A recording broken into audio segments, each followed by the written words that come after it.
to 10 minutes. So when I was told that you only have 8 to 10 minutes, I started sweating. I was like, oh my goodness. Because I'm really excited about what I do and the services that I provide to the city. As Dale mentioned, I am the administrator of Neighborhood and Community Affairs. And what that means is that I'm one of the mayor's appointees for her direct reports. I report directly to the mayor. There are 3 administrators. My area of responsibility is, I like to say, is everything that's forward-facing to the community.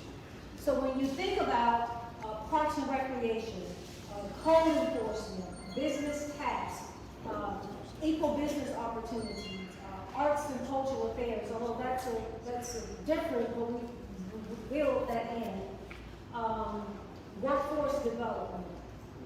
All of those areas, and there are 10 different areas under me. Those are the areas that tie directly with the community. I like to say everything other than police and fire. They have a handle on that on their own. Although I could come in and work through that, but I think they have a very, very good handle on what they do in providing public service. So Mayor Castor, when she first came on board, she was very strategic in announcing her T3 initiatives, her Transforming Tampa Tomorrow. And with those initiatives, she focused on transportation.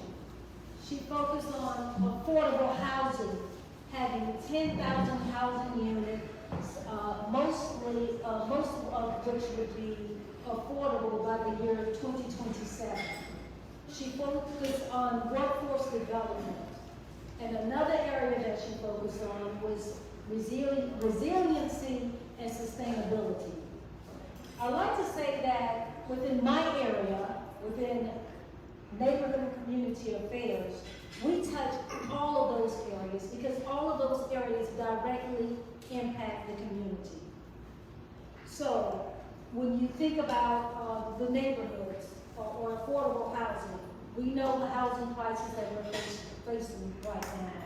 When you think about transportation, we know the lack of transportation and the bus services, the transportation services we do have, getting over the stigma that it's not really good to take public transportation. That falls within my area. When you think about workforce, which falls directly under me, building that pipeline of skilled talent workers or create skilled workers to get careers, not only just jobs, but develop them in such a way that they can get careers that will sustain them for the next 20 or 30 years. That's under me. And then when you think about sustainability and resiliency, typically when we hear that, we think about just reducing the carbon footprint, and that is part of it. We think about green space, and that's part of it. But oftentimes what we don't do is we don't provide that connection with sustainable communities. How do we make communities safer? How do we make them self-sufficient? How do we grow and develop those community leaders so that they can support their neighborhoods in and of themselves? So I'm not going to really go through all 10 areas. I would like to come back 9 other times to kind of focus on those 10 areas because I was told I only have 8 to 10 minutes, and I know someone's really keeping a watch on the clock. But what I would like to do is really focus on this time what we do in our parks and recreation. That's one area that when a city grows, as we have seen Tampa grow, one of the areas that attract businesses and attract newcomers to any city is how well, 2 things, how well is the arts community, as well as how well are the parks maintained. So at this point, I would like to bring up to you our Director of Parks and Recreation, Ms. Sharisha Hills, and she's going to give you a little bit more about the services we provide and about the awesome award that the city of Tampa has won in Parks and Recreation. So she'll tell and share with you how significant this is for not only our community, but our surrounding area, as well as for the state of Florida. Thank you. Good morning, everybody. As Ocea said, my name is Trisha Host. I am a local Tampa person, born and raised right here. West Tampa, went to Villa Madonna, Academy of Holy Names, played basketball, college, came back, and I thought I wanted to move away, and came back home because Tampa is home. So I was fortunate enough that Miss Ocea thought enough of me to appoint me as the Director of Parks and Rec. All that being said, I am extremely passionate about this city. Like I said, it's home, and the parks is something that I'm passionate about because growing up in the parks, I went to these programs. These same programs, these same parks, these same basketball players, and these same courts that are out there I played on, the Kate Jacksons, the Highland Pines, the Grant Parks.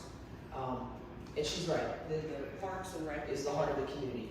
We incorporate a lot of things between arts, special events, our after school program, our athletic programs. We plan and develop new parks. Our forestry division is really a huge part of this community. For us, this award I brought up here pretty much says it. So what this award is, it looks and takes into account nationally everything your Parks and Rec department offers. The partners that you have. By partners, it's you, the community leaders, the ones that fight for us, the ones that come and say the eyes, I always say the eyes of the parks, you know. The community is there more than we are. Yes, we're there, but you're there, you're bringing your kids, your grandkids, the neighbors are out there. It's across from your house, you're sitting on your porch, you're going for a walk. This award basically says, you guys partner well with your community, you partner well with other organizations, you maintain your parks, you offer programs that your community wants. You get the feedback from your community. So this award is a national award. We were among 278 other municipalities. We were finalists 4 years in a row, and this year we finally won it. I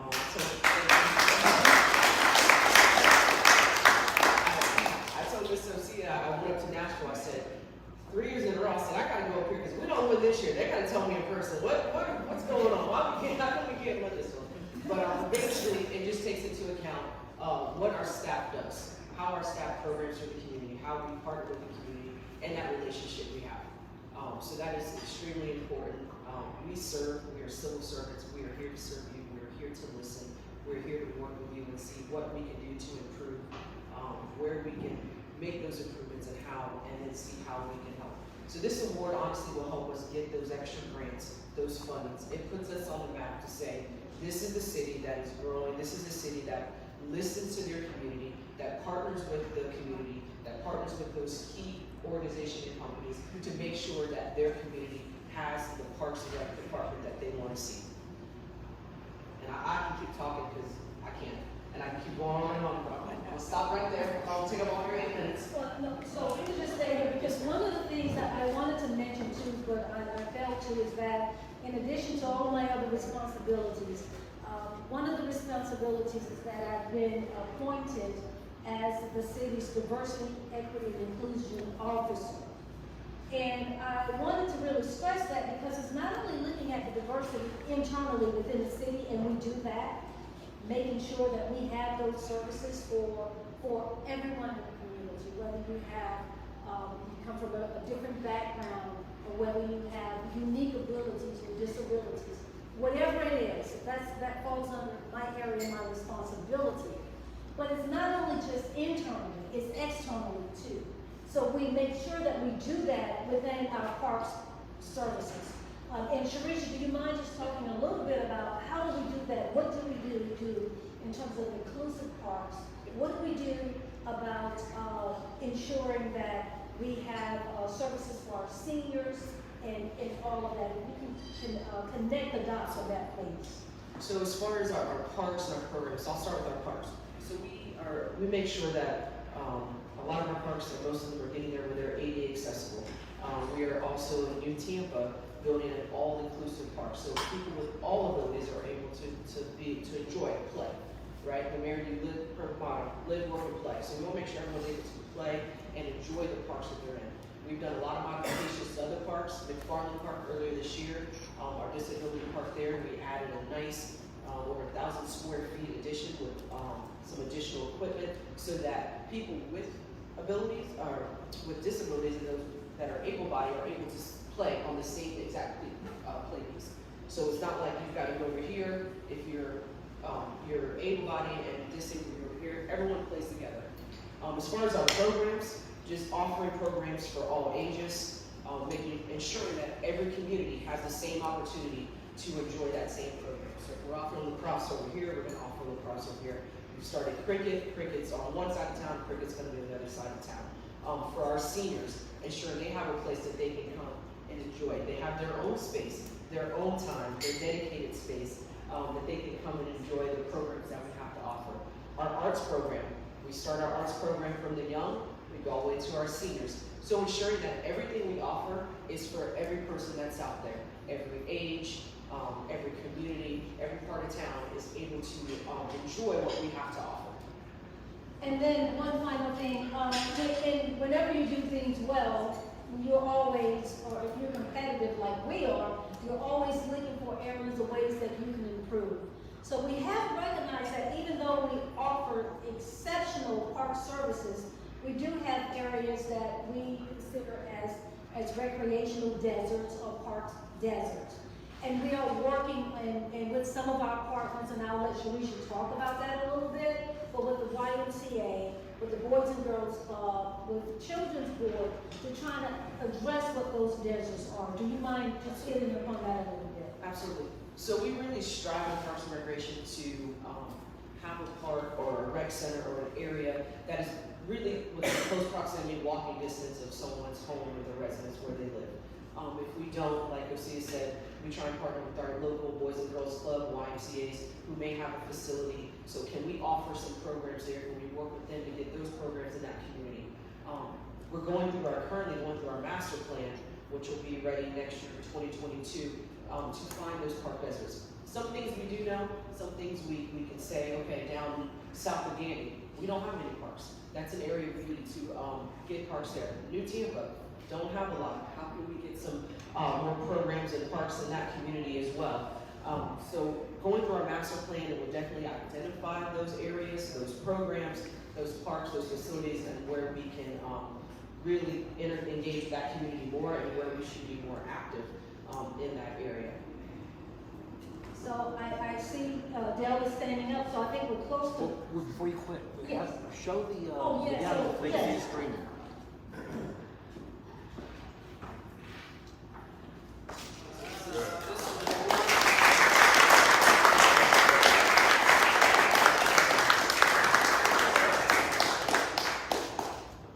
So it's really, like I said, it's a huge Stand it up against the back wall. That way, there you go.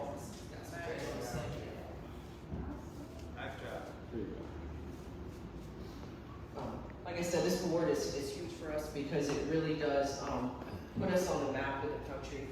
When I went to accept the award with some of my other managers, a lot of the national organizations were like, we want to come to Tampa. We see what you guys are doing down there. We see the growth that you have as a city, as a whole, but we see what you offer in your Parks and Rec department.